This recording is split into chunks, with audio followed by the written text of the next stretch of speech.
Bonjour à tous, bienvenue sur Mathessa, ma chaîne de maths pour dédramatiser. Au programme aujourd'hui une leçon très technique pour les élèves de terminale spécialité, dénombrer au poker fermé. Pour me soutenir, je vous invite évidemment à vous abonner à Mathessa. Je vous rappelle également que depuis la rentrée 2023, vous avez sur www.mathessa.fr tous les documents support pour une année scolaire sereine et réussie. Nous sommes aujourd'hui bien évidemment dans le chapitre de terminale spécialité qui traite de combinatoire et dénombrement. Je vous insère comme d'habitude le lien vers la playlist du chapitre afin que vous puissiez vérifier vos acquis et vos connaissances. Connaissez-vous par exemple la notion de factoriel? Savez-vous calculer, que ce soit à la main ou à la calculatrice, des combinaisons?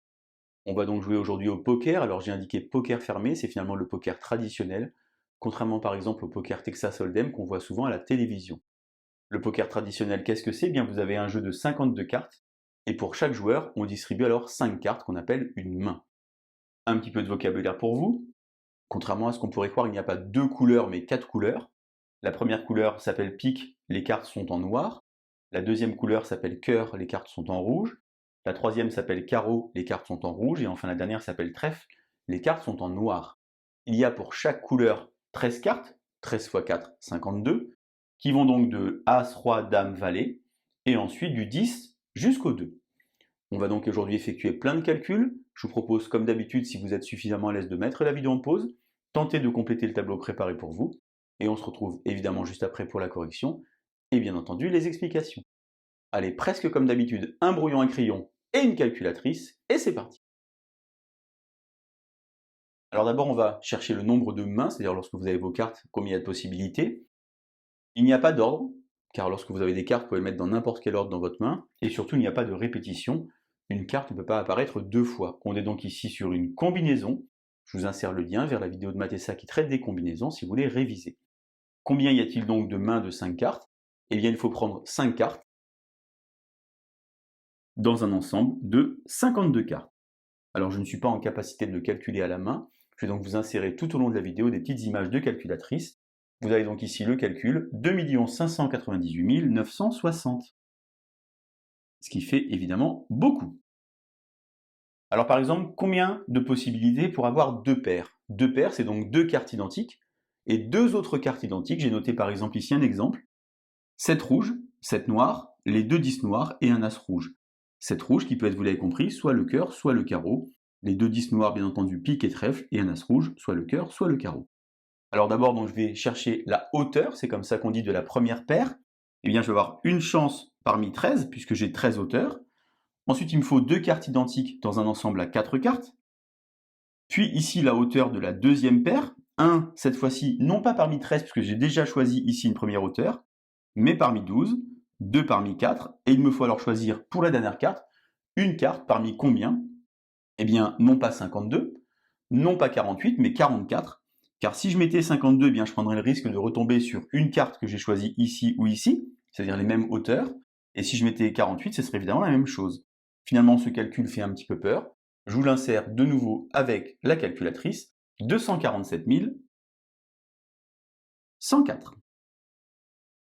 Je me dis que peut-être je pourrais le faire autrement, et au lieu de choisir ici 2 hauteurs, eh bien je vais les prendre directement, 2 parmi 13, 2 cartes parmi 4 pour la première paire, 2 cartes parmi 4 pour la deuxième paire, et de nouveau 1 parmi 44.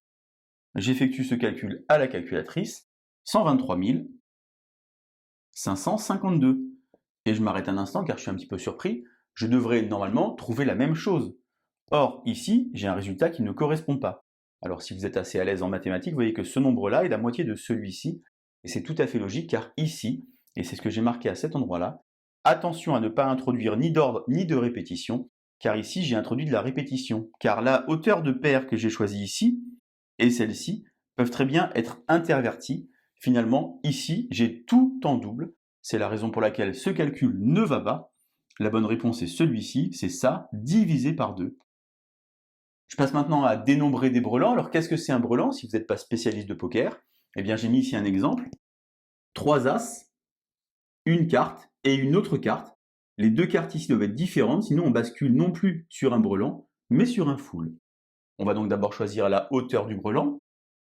1 parmi 13. Ici 3 parmi 4. Je choisis alors pour mon set une carte parmi 48, car j'ai sorti par exemple tous les As, et ici une carte parmi 44, car j'ai sorti tous les As et tous les 7. Je vous insère, comme d'habitude, je vais vous mettre en bas ici le résultat que j'ai obtenu avec la calculatrice, 109 824. Comme tout à l'heure, je me dis que je pourrais faire autrement.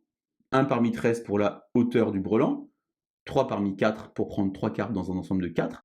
Et ici, je vais choisir 2 hauteurs, 2 parmi 12, puisque ici, j'ai déjà sorti une hauteur. À ce moment-là, je prends une carte parmi 4, puis une carte parmi 4. Ici, les 2 hauteurs, une carte pour la première hauteur, une carte pour la deuxième hauteur.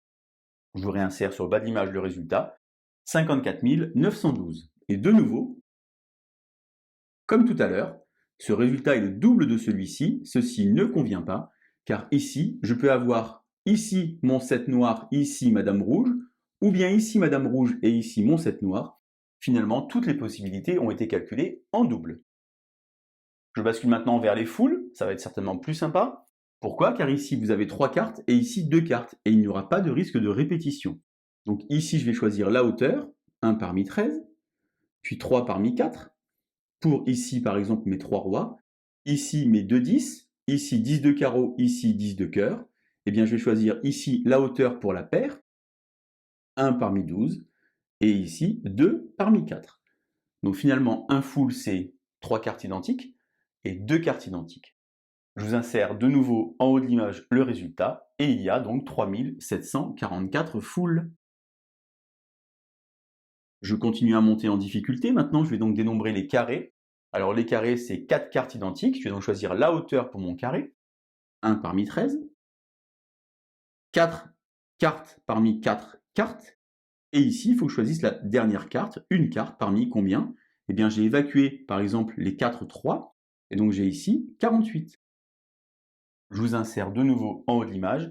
Et il y a donc 624 carrés possibles. Vous voyez que finalement, le nombre de possibilités diminue, car ceci, évidemment, est bien plus rare que ceci. Alors, on arrive maintenant à dénombrer les quintes flush. Alors, qu'est-ce que c'est qu'une quinte flush? Attention à ne pas vous tromper. Ici, vous devez avoir 5 cartes identiques de la même couleur. Vous voyez, j'ai indiqué carreau à chaque fois. Et bien entendu, ici, il faut savoir quelle va être la couleur. Donc, puisque j'ai 4 couleurs, eh bien, je vais en choisir une parmi 4. Et après, la question que je dois me poser, eh bien, quelle va être la hauteur de ma canne flush? Alors, il nous faut donc 5 cartes qui se suivent. Donc, si je prends le plus bas, 2, 3, 4, 5, 6. Ça veut donc dire que 6 est le nombre le plus bas pour la hauteur de ma canne flush. Finalement, je vais avoir 1 parmi 9. Alors ça, vous êtes censé être capable de le calculer. 1 parmi 9, ça fait 9. 9 fois 4, 36. Si vous regardez sur Internet ou bien dans des livres, parfois on vous mettra 40. Pourquoi est-ce qu'on vous mettra 40? Car ici, il existe quelque chose qui s'appelle la quinte blanche. L'As, qui est censé être la carte la plus forte, peut être utilisé ici pour finir la quinte comme étant finalement un 1. Si c'est ça, au lieu d'avoir 1 parmi 9, vous aurez 1 parmi 10, et donc 4 fois 10, 40. Dernier cas enfin, dénombrer les couleurs hors quinte flush. Alors qu'est-ce que c'est une couleur? Eh bien ce sont 5 cartes de la même couleur. Ici j'ai mis que des trèfles, attention à ne pas mélanger trèfle et pique, qui ne se suivent pas nécessairement. Donc d'abord je vais choisir ici ma couleur, une couleur parmi 4, et ensuite je dois choisir 5 cartes parmi 13. Donc je vous insère de nouveau en haut de l'image le résultat, 5148. Mais là-dedans, j'ai compté également les quintes flush. Il faut donc que je soustrais 5148 avec le 36 de tout à l'heure, et donc j'obtiens 5112. Si vous comptez les quintes blanches, évidemment, ce n'est pas 36 qu'il faut soustraire, ici, mais 40. Voilà donc comment faire pour dénombrer au poker fermé. Vous voyez, c'est extrêmement technique. Attention, n'oubliez pas, il ne faut pas introduire ni ordre ni répétition. Je vous laisse vous entraîner, je vous laisse surtout vous abonner à Matessa, et je vous dis à bientôt. Bonne journée sur Matessa.